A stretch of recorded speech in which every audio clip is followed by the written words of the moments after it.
Hey guys, what is up? Welcome to this review of REDLINE. Why REDLINE?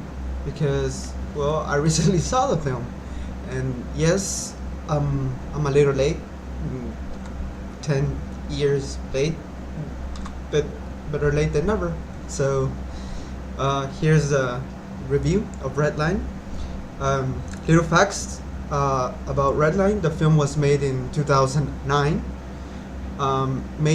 It was produced by Madhouse, so I already knew it was going to be a treat. I don't know why it took me so long to watch the film, to be honest.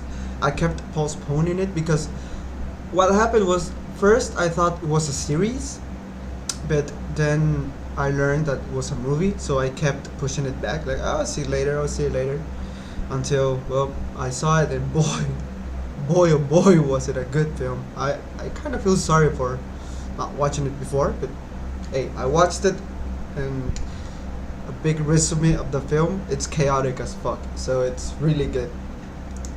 It was directed by Takeshi Koike. I wasn't really familiar with this guy, but then I saw that he also was part of some of these animes who were like Samurai Scroll, which other this other samurai one that recently came out, I can't remember. Oh yeah, Afro Samurai. Yeah, those are the ones that I remember from the top of my head.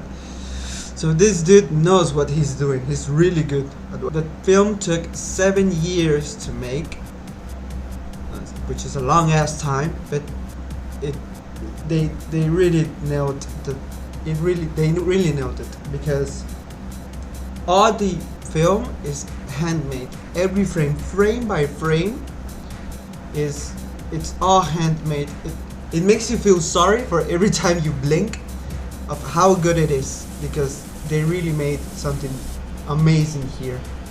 Talking about films, I think this goes with the big ones, you know, like Ghibli, all the Ghibli movies actually. It also goes with Your Name, all of those. But this is like a new stuff. This is the first time that I see a film take this approach in the animation and in the style, because all the popular films, like Ghibli's movies, for example, that are super popular, they're all like, I don't know, I almost have to say childish, and like, I don't know, this is like so different, and you can really see the blend between Western and Japanese animation, because the visuals that you're probably seeing right now, they aren't classic anime drawings. They're like more, it's like a comic came to life because of the shadows that the characters have, and you know, the body types and the long legs, obviously. It's really reminiscent of Western animation, you know, like comics. So the animation in general is eye candy, is cured my eye cancer, like Jesus Christ, it's so good. And a side note, I really don't like racing films in general, and more in anime. I don't find them that interesting, but this film is in a whole other level. Like, it's completely different.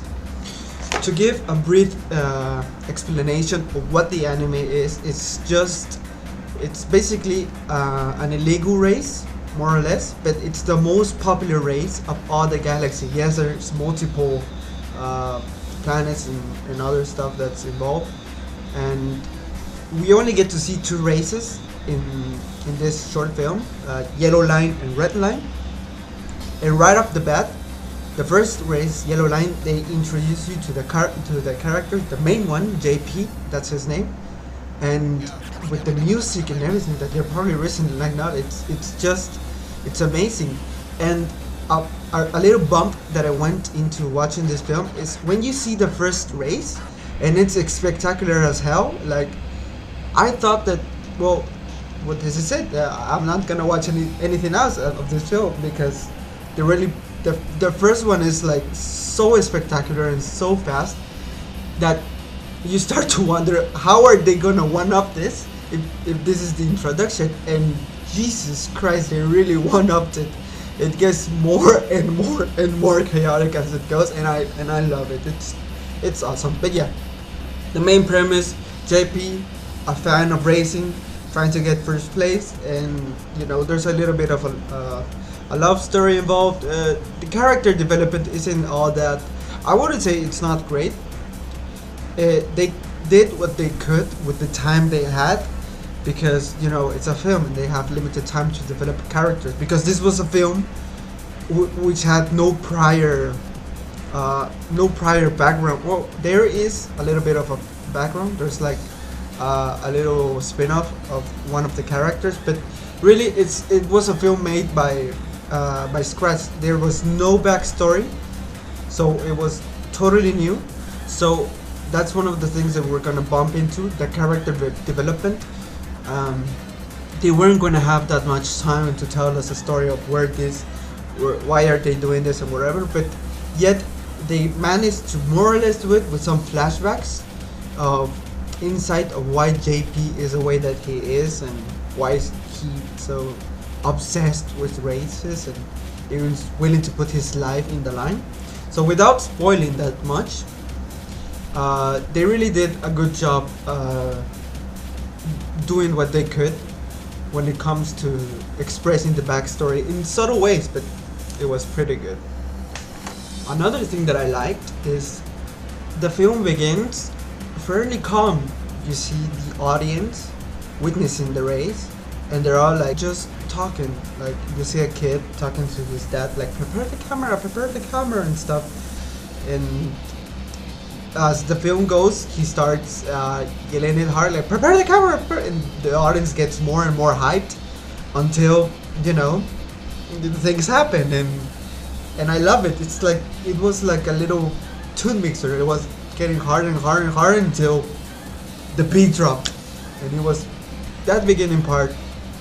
They really did a good job hooking you in. The movie passed for me like seconds. You know when you're enjoying something, doesn't last long, and for me it was like it was so brief that Jesus Christ, I wanted more. Another little note on the characters, not speaking much about the development, but more of their aspect. They really are diverse. Like you can really see how they really managed to care about them, because they are so different. You can really see them and say like they really come from different planets. There are not two characters that are even similar to each other. They're so diverse and different and so unique and so creative. It's amazing.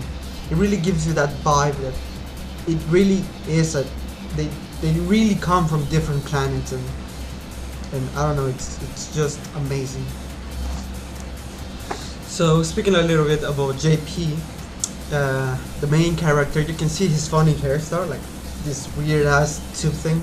That was a little bit of an old Japanese style hairstyle, yeah.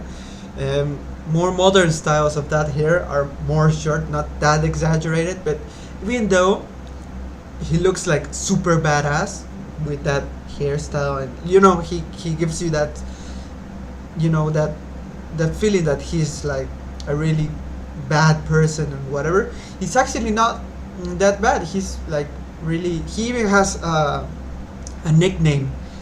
It was sweet boy something, sweet something, but he's actually not that bad. He's fairly calm out of the races. When he's on the race, he really transforms into another person. He's like really passionate in what he does. So I really like that. Like it gives him that human side. Like he's not always on that character.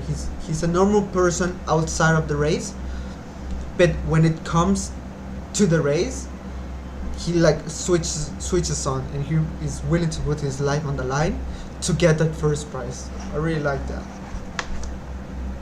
So let's talk a little bit about the music in this anime. And holy cows, the music is, it's something else. You can jam to it. It's so good.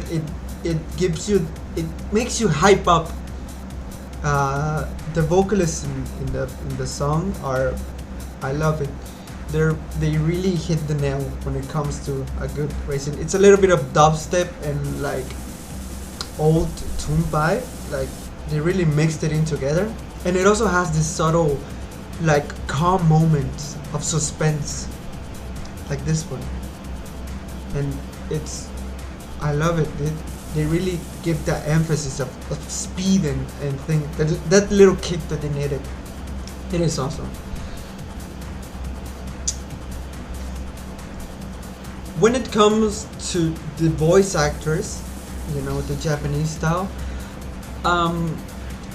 contrary to some people's beliefs and what I heard they say, I actually didn't, you know, like the Japanese voices all that much. It's not that I prefer the dub, because I haven't seen the dub. I have only seen the Japanese voices, but I felt like in some areas they were lacking a little bit of that emphasis. Like I don't know. I mean, I'm speaking about, this is an old film. This is 2009, so maybe the voice actors have gotten better between, you know, 10 years. Obviously they gotten better, because if I compare the voice actors of this film with modern anime nowadays, the voice actors are really good at making emphasis on, you know, when a character is going to a tense spot and something like that. I don't know. I didn't feel like the voice made justice to the animation all that much, but they're decent. It's not like, oh, it's unwatchable. No, it's not unwatchable. It's pretty good. This is just me being nitpicky about things that I would like for it to be a little bit more hard, but yeah, it's just my opinion. Another note in the animation part, I really loved what they managed to do to express speed, how they made it so the animation like stretches, and you know, the facial expressions, how they flop because of speed, the G-forces and everything. I really loved that. It isn't the first time I see an anime do this between the animations. I see a lot of this kind of animation. For example, in Naruto, when they were in the fighting scenes, you can see the characters like almost like their arms are jelly, and that has a specific name, but it's to give the characters, because it happens so fast and it's like a little resort, so it gives it like that extra kick, so you can really feel the force behind something. And they really made emphasis in that, in the cars and the animation, how the car stretches when they put the nitro and then like contracts and pushes. It's amazing. This is it's freaking genius, dude. Overall, this anime is, for me, it's like a 9 out of 10. It's amazing. But when it comes to rating, yes, I just give it a rating like 9 out of 10, but I would like to give another type of rating. So it would be, would you recommend someone that has never seen an anime start with this one? And the answer is yeah. Why not, dude? It's a perfect way to show someone what anime is capable of, how chaotic and fun it can be. This is a fun film. It is not, this is the perfect film to show a teenager that has never seen an anime to start, so they can really see how fun it is and how diverse and chaotic and amazing it can be. Yes, you can also show them a Ghibli film, and I don't know, if the audience is a bit mature, like 20, 30, I don't know, if you want to show it to your mom and someone, yes, I would obviously prefer you to, I don't know, show them a Ghibli film or Your Name or 5 centimeters for I don't know how that one's called, but or Violet Evergarden, one of those beautiful animes. But after you see those, this is a perfect anime to show you. So give a really like comparison between how diverse and how different all anime can be. Like no two films are similar. They're all different, and it's amazing. There is an anime for every person because the gallery for anime is so vast that you can really find one that fits everybody. For those that say I don't like anime, that's not the correct term. It's not that you don't like anime, it's that you haven't seen enough anime to see one that you like, because anime is like movies. Saying I don't like anime, it's like saying I don't like music. It's that you do like music, you just haven't found your type of music, something similar like that. But on that note, I really recommend Redline. For those who haven't seen it, see it please. Like goddamn dude, see it. It is so good. Yeah, I mean, from the visuals that you're seeing like right now, if you're not hooked, I don't know what I can do to hook you. Like, it is amazing, dude. The movie is like 1 hour and it's like an hour and 20 minutes. So, and you're gonna want more, trust me. So that's it. That's all I have to say. Thank you so much for watching this little review about Redline. If you liked it, give it a like, subscribe, and hit the bell if you like my content. Thank you for watching, and I will see you next time. See ya.